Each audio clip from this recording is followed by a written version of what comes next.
咁佢揸住嗰支啊，而家詠春嘅6點半棍，佢就話：你一懟出去嘅時候咧，你勁唔勁咧？就係睇下你嗰支棍嘅尖嗰度係彈得夠唔夠勁。嗰陣時已經好研究。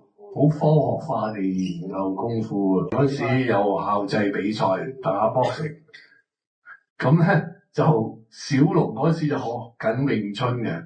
咁我記得左手邊嗰位咧就係、上一年區比賽上一年嘅冠軍，全港冠軍，準備開始打第一個回合嘅時候，佢一企出去，通常啲人梗係跳下咁喐嚟喐去佢唔係笑，戴晒手套搏嘅喺度。咁嗰個鬼仔已經望住好奇怪，又唔跳又唔喐嘅企喺度。